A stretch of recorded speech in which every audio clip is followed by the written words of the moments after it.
আবারও ইসরায়েলে ইরানের অতর্কিত ক্ষেপণাস্ত্র হামলা, ব্যাপক ক্ষয়ক্ষতি। আরো বিস্তারিত জানিয়ে দিব। এইদিকে ইরানের নাতানজ পারমাণবিক স্থাপনায় ইসরায়েলি হামলা। এবার 10টিরও বেশি রকেট ছুড়ল উত্তর কোরিয়া। এদিকে ইরানের পাল্টা হামলায় ইসরায়েলের সেনা গোয়েন্দা সংস্থার লজিস্টিক্যাল সদর দপ্তর ধ্বংস। আরো জানিয়ে দিব, এবার ইরানের হামলায় তেল আবিবে প্রাণহানি অর্ধশতাধিক। এদিকে কিয়েভে রাতভর রাশিয়ার হামলায় মার্কিন নাগরিক সহ নিহত অন্তত 15 জন। এবার ইসরায়েলের যে কোনো লক্ষ্যবস্তুতে হামলা চালানো হবে, হুঁশিয়ারি ইরানের সশস্ত্র বাহিনীর। এবং সর্বশেষে জানিয়ে দিব, এদিকে সম্ভাব্য যুদ্ধের প্রস্তুতি নিচ্ছে তুরস্ক, দাবি রিপোর্টে। শুনছিলেন সংবাদ শিরোনাম, এখন বিস্তারিত। তবে তার আগে অনুরোধ থাকবে, এই ভিডিওতে একটি লাইক দিন এবং কমেন্টস করে জানিয়ে দিন আপনি কোন জেলা থেকে বা কোথায় থেকে আমাদের সাথে যুক্ত রয়েছেন। এবং সংবাদের সর্বশেষ গুরুত্বপূর্ণ আপডেট পেতে চ্যানেলটি সাবস্ক্রাইব করে আমাদের সঙ্গেই থাকুন। আবারও ইসরায়েলে ইরানের অতর্কিত ক্ষেপণাস্ত্র হামলা, ব্যাপক ক্ষয়ক্ষতি। টানা সপ্তম দিনের মতো ইসরায়েল ও ইরানের মধ্যে পাল্টাপাল্টি হামলা চলছে। ইরানের ফার্স ও তাসনিম বার্তা সংস্থা জানিয়েছে, ইরান আবারও নতুন করে ইসরায়েলের উপর সিরিজ ক্ষেপণাস্ত্র হামলা চালিয়েছে। কাতার ভিত্তিক সংবাদ মাধ্যম আল জাজিরা লাইভ খবরে বলা হয়েছে, তেল আবিব ও জেরুজালেমে প্রচন্ড বিস্ফোরণের শব্দ শোনা গেছে। ইসরায়েলি গণমাধ্যম জানিয়েছে, অন্তত 4টি ক্ষেপণাস্ত্র ইসরায়েলের বিভিন্ন স্থানে আঘাত হেনেছে। টাইমস অফ ইসরায়েল লিখেছে, ইরানি হামলায় ব্যাপক ক্ষয়ক্ষতি হয়েছে। ইসরায়েল দাবি করেছে, তাদের বীরশেবাস শহরের একটি হাসপাতালে ইরানের ছোড়া ক্ষেপণাস্ত্র আঘাত হেনেছে। প্রতিবেদন অনুযায়ী এই হামলায় বেশ কয়েকজন আহত হয়েছেন এবং হাসপাতালে বড় ধরনের ক্ষয়ক্ষতি হয়েছে। বিবিসির লাইভ প্রতিবেদনে বলা হয়েছে, ইসরায়েলের রামাত গান এলাকায় ক্ষতিগ্রস্ত স্থানের কিছু ছবি প্রকাশ পেয়েছে। শুধু সোরেকা হাসপাতাল নয়, ইসরায়েলের আরো অনেক জায়গায় হামলার ফলে ব্যাপক ক্ষয়ক্ষতি হয়েছে। আল জাজিরা তাদের লাইভ প্রতিবেদনে সর্বশেষ জানিয়েছে, ইরানের এই হামলায় ইসরায়েলে অন্তত 30 জন আহত হয়েছে। এদিকে ইরানের নাতানজ পারমাণবিক স্থাপনায় ইসরায়েলি হামলা। ইসরায়েলের সামরিক বাহিনী এক ঘোষণায় জানিয়েছে, তাদের বিমান বাহিনী বুধবার রাতে ইরানের নাতানজ শহরে একটি স্থাপনায় হামলা চালিয়েছে, যেটি তাদের ভাষ্যমতে পারমাণবিক অস্ত্র তৈরির কাজে ব্যবহৃত হতো।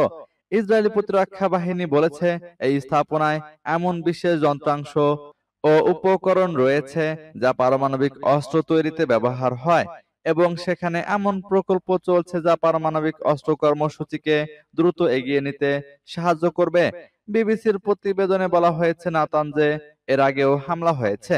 এই সপ্তাহের শুরুতে বৈশ্বিক পারমাণবিক পর্যবেক্ষক সংস্থার প্রধান বিবিসিকে বলেছেন, ইরানের ভূগর্ভস্থ ইউরেনিয়াম সমৃদ্ধকরণ কেন্দ্রে থাকা সেন্ট্রিফিউজগুলো পুরোপুরি ধ্বংস না হলেও সম্ভবত মারাত্মকভাবে ক্ষতিগ্রস্ত হয়েছে। ইসরায়েলের গত শুক্রবারের হামলার পর একথা জানান তিনি। ইসরায়েল অভিযোগ করেছে, ইরান সম্প্রতি তাদের সমৃদ্ধ ইউরেনিয়ামের মজুদকে অস্ত্র তৈরির পথে নিয়ে যাচ্ছে, যা বিদ্যুৎ উৎপাদন বা পারমাণবিক বোমা দুটোর জন্যই ব্যবহৃত হতে পারে। এবার 10টিরও বেশি রকেট ছুড়ল উত্তর কোরিয়া। ইরান ইসরায়েল সংঘাতের মধ্যে উত্তর কোরিয়া 10টিরও বেশি রকেট নিক্ষেপ করেছে বলে জানিয়েছে দক্ষিণ কোরিয়ার সামরিক বাহিনী। বৃহস্পতিবার সকালে সুনান থেকে রাজধানী পিয়ংইয়ং এর কাছে এই রকেটগুলো ছোড়া হয়। তাৎক্ষণিকভাবে এ বিষয়ে বিস্তারিত তথ্য জানায়নি দক্ষিণ কোরিয়া। উত্তর কোরিয়ার সামরিক বাহিনী যেসব অস্ত্র ব্যবহার করে সেগুলো সাধারণত দক্ষিণ কোরিয়া স্বল্পপাল্লার ব্যালিস্টিক ক্ষেপণাস্ত্র হিসেবে শ্রেণীবদ্ধ করে। জাতিসংঘের নিরাপত্তা পরিষদের প্রস্তাব অনুসারে উত্তর কোরিয়ার ব্যালিস্টিক ক্ষেপণাস্ত্র ব্যবহার নিষিদ্ধ, তবে এই নিষেধাজ্ঞার তোয়াক্কা করেনি উত্তর কোরিয়া। এদিকে ইরান ইসরায়েল সংঘাত নিয়ে মুখ খুলেছে দেশটি। বৃহস্পতিবার উত্তর কোরিয়া ইসরায়েলকে মধ্যপ্রাচ্যের শান্তির জন্য ক্যান্সার বলে নিন্দা জানায়। মিত্র ইরানের উপর হামলার তীব্র সমালোচনা করে এবং মার্কিন যুক্তরাষ্ট্রের বিরুদ্ধে যুদ্ধের আগুন উস্কে দেওয়ার অভিযোগ আনে। সূত্র রয়টার্সের। এদিকে ইরানের পাল্টা হামলায় ইসরায়েলের সেনা গোয়েন্দা সংস্থার লজিস্টিক্যাল সদর দপ্তর ধ্বংস। ইরানের পাল্টা ক্ষেপণাস্ত্র হামলায় ইহুদিবাদী ইসরায়েলের সামরিক সেনা গোয়েন্দা সংস্থার লজিস্টিক্যাল হেডকোয়ার্টার ধ্বংস হয়ে গেছে। অপারেশন ট্রু প্রমিস 3 এর অংশ হিসেবে মঙ্গলবার চালানো হামলায় আমান নামে খ্যাত এই সদর দপ্তর ধ্বংস হয়। ইরান এই সদর দপ্তরকে টার্গেট করেই হামলাটি চালিয়েছিল এবং এই সময় ওই দপ্তরের সঙ্গে সংশ্লিষ্ট ইউনিট 8200 নামের একটি স্থাপনাকেও লক্ষ্যবস্তু বানানো হয়েছিল। ইরানের ইসলামী বিপ্লবী গার্ড বাহিনী বা আইআরজিসি মঙ্গলবার এক বিবৃতিতে এ বিষয়টি নিশ্চিত করেছে যে ইসরায়েলের রাজধানী তেল আবিবের নিকটবর্তী গিলিলড সামরিক ঘাঁটির ভেতরে অবস্থিত সেনা গোয়েন্দা দপ্তর ইউনিট 8200 এর উপর সফলভাবে আঘাত আনা হয়। আইআরজিসি এক বিবৃতিতে বলেছে, ইসরায়েলি গোয়েন্দা সংস্থা মোসাদের সঙ্গে সংশ্লিষ্ট ইউনিট 8200 ক্ষেপণাস্ত্রের আঘাতে সৃষ্টি আগুনে ভস্মীভূত হয়েছে। সামাজিক যোগাযোগ মাধ্যমে ছড়িয়ে পড়া ছবি ও ভিডিওতে লজিস্টিক্যাল সদর দপ্তর আমানেও দাউ দাউ করে আগুন জ্বলতে দেখা গেছে। এবার ইরানের হামলায় তেল আবিবে প্রাণহানি অর্ধশতাধিক। ইরানের সশস্ত্র বাহিনী যুদ্ধবাজ ইসরায়েলের বিরুদ্ধে অপারেশন ট্রু প্রমিস 3 এর আওতায় 14তম দফার হামলা চালিয়েছে। এই হামলায় একগুচ্ছ কৌশলগত ক্ষেপণাস্ত্র ও আত্মঘাতী ড্রোন ব্যবহার করা হয়েছে। বৃহস্পতিবারের হামলায় যেসব ক্ষেপণাস্ত্র ব্যবহার করা হয়েছে তা সম্পূর্ণ নতুন ধরনের বলে দাবি করেছে ইরানের গণমাধ্যম। ইরানি সংবাদ মাধ্যমের দাবি, ইসরায়েলের কয়েক স্তর বিশিষ্ট আকাশ প্রতিরক্ষা ব্যবস্থা ভেদ করে এসব ক্ষেপণাস্ত্রের বেশিরভাগই রাজধানী তেল আবিবের বিভিন্ন গুরুত্বপূর্ণ স্থাপনায় আঘাত হেনেছে। ইসরায়েলে ইরানি ক্ষেপণাস্ত্র আঘাত হানা দৃশ্য সম্প্রচার করার ব্যাপারে ইসরায়েলি সেনাবাহিনীর পক্ষ থেকে ব্যাপক মাত্রায় নিষেধাজ্ঞা আরোপ করা সত্ত্বেও বৃহস্পতিবারের হামলাগুলোর ছবি ও ভিডিও ব্যাপকভাবে সামাজিক মাধ্যমে ছড়িয়ে পড়েছে। এসব ভিডিওতে দেখা যাচ্ছে আতঙ্কিত ইসরায়েলি প্রাণ ভয়ে দিক বিদিক ছুটে পালাচ্ছে। ইসরায়েলি সংবাদ মাধ্যমের কোন কোন প্রতিবেদনে বলা হয়েছে, বৃহস্পতিবার ইসরায়েলের আকাশে অন্তত 50টি ইরানি ক্ষেপণাস্ত্র দেখা গেছে, যেগুলোর মধ্যে এই প্রথমবারের মতো একাধিক প্রজন্মের ক্ষেপণাস্ত্র ব্যবহার করা হয়েছে। ইসরায়েলি হতাহতের খবর প্রচার করার উপর বিধিনিষেধ থাকলেও কোন কোন ইসরায়েলি সূত্র কেবল বৃহস্পতিবারের হামলায় 50 জনের বেশি মানুষ নিহত হয়েছে বলে জানিয়েছে। এদিকে কিয়েভে রাতভর রাশিয়ার হামলায় মার্কিন নাগরিক সহ নিহত অন্তত 15 জন।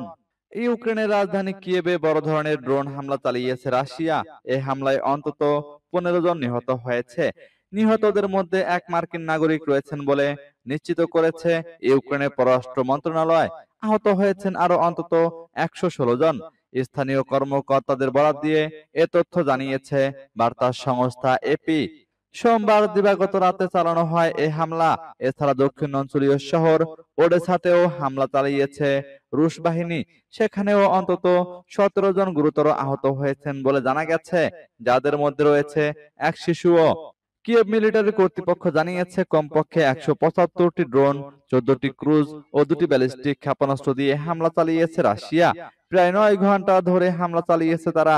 মিলিটারি কর্তৃপক্ষের প্রধান তাইমুর তিকাচেনকো জানিয়েছেন, রাশিয়ার ছোড়া একটি ব্যালিস্টিক ক্ষেপণাস্ত্র সরাসরি আঘাত করেছে একটি 9 তলা ভবনে। ক্ষেপণাস্ত্রের আঘাতে বড়সড় একটি গর্ত হয়ে গেছে ভবনটিতে। পুরোপুরি বিধ্বস্ত হয়েছে কমপক্ষে 30টি অ্যাপার্টমেন্ট। এবার ইসরায়েলের যে কোনো লক্ষ্যবস্তুতে হামলা চালানো হবে, হুঁশিয়ারি ইরানের সশস্ত্র বাহিনীর। প্রায় এক সপ্তাহ ধরে ইরানের বিরুদ্ধে আগ্রাসন অব্যাহত থাকায় ইসরায়েলের উপর আরো কঠোর আক্রমণের হুঁশিয়ারি দিয়েছেন ইরানের সশস্ত্র বাহিনীর চিফ অব স্টাফের chairman major general Abdur Rahim Mousavi. বৃহস্পতিবার শীর্ষ সামরিক কর্মকর্তা বলেন, আল্লাহর সাহায্যে আমরা আক্রমণকারী ইহুদিবাদী সরকারের যে কোনো লক্ষ্যবস্তুতে ক্রমাগত আক্রমণ করব। আমরা আমাদের সামনে কোনো সীমাবদ্ধতা দেখতে পাচ্ছি না। মেহের নিউজ এজেন্সি জানিয়েছে, ইরানের ইসলামিক রেভলিউশনারি গার্ডস কর্পসের অ্যারোস্পেস ফোর্সের একটি ঘাঁটি পরিদর্শন করার সময় মুসাবি এই মন্তব্য করেন। তিনি ঘাঁটিতে থাকা বাহিনীর উচ্চ মনোবল এবং পূর্ণ প্রস্তুতির প্রশংসা করেন। ইরানের বিরুদ্ধে ইসরায়েলি সরকারের আগ্রাসনের জবাবে গত কয়েকদিন ধরে ইসরায়েলি লক্ষ্যবস্তুতে নির্মূল ও ধ্বংসাত্মক হামলা চালানোর জন্য তিনি আইআরজিসির মহাকাশ বাহিনীর প্রশংসা করেন। এর আগে বুধবার রাতে আইআরজিসি এক বিবৃতিতে বলেছে, সশস্ত্র বাহিনী ইসরায়েলের লক্ষ্যবস্তুতে একটি নতুন ধরনের শক্তিশালী ক্ষেপণাস্ত্র নিক্ষেপ করেছে। এতে বলা হয়েছে, ক্ষেপণাস্ত্রগুলো শেরজিল মডেলের একটি শক্তিশালী অস্ত্র, যা দ্বি-পর্যায়ের, দীর্ঘ দূরত্বের এবং অতি ভারী। এদিকে সম্ভাব্য যুদ্ধের প্রস্তুতি নিচ্ছে তুরস্ক। ইরানের সঙ্গে ইসরায়েলের চলমান সংঘাতের মাঝে সম্ভাব্য যুদ্ধ পরিস্থিতির জন্য প্রস্তুতি নিতে শুরু করেছে তুরস্ক। সম্ভাব্য যুদ্ধ প্রস্তুতিকে সর্বোচ্চ পর্যায়ে রাখাই এর লক্ষ্য বলে বৃহস্পতিবার দেশটির প্রতিরক্ষা মন্ত্রণালয়ের এক কর্মকর্তা জানিয়েছেন। ব্রিটিশ বার্তা সংস্থা রয়টার্সের প্রতিবেদনে বলা হয়েছে, ইরান ইসরায়েল সংঘাত চলায় ইরানের সঙ্গে নিজেদের সীমান্তে নিরাপত্তা ব্যবস্থা জোরদার করেছে তুরস্ক। তুরস্কের প্রতিরক্ষা মন্ত্রণালয়ের এক সূত্র রয়টার্সকে এই তথ্য জানিয়েছেন। তবে তিনি বলেছেন, ইরান থেকে তুরস্কে এখন পর্যন্ত কোনো অনিয়মিত অভিবাসনের ঢল দেখা যায়নি। নাম প্রকাশ না করার শর্তে ওই সূত্র বলেন, দেশে তৈরি রাডার ও অস্ত্র ব্যবস্থা ব্যবহার করে বহু স্তর বিশিষ্ট সমন্বিত আকাশ এবং ক্ষেপণাস্ত্র প্রতিরক্ষা ব্যবস্থা উন্নয়নের কাজ চালিয়ে যাচ্ছে তুরস্ক। সম্ভাব্য যুদ্ধ প্রস্তুতিকে সর্বোচ্চ পর্যায়ে রাখাই এর লক্ষ্য। তিনি বলেছেন, ইসরায়েল তার দক্ষিণ পূর্ব অঞ্চলীয় প্রতিবেশী ইরানে হামলা চালানোর পরপরই তুরস্কের কুইক রিয়াকশন অ্যালার্ট বাহিনীর যুদ্ধ বিমান আকাশে উড়েছিল। ইসরায়েলি বিমানের আন্তর্জাতিক আকাশসীমা লঙ্ঘনের আশঙ্কায় এসব বিমান এখনো সীমান্তে টহল দিচ্ছে।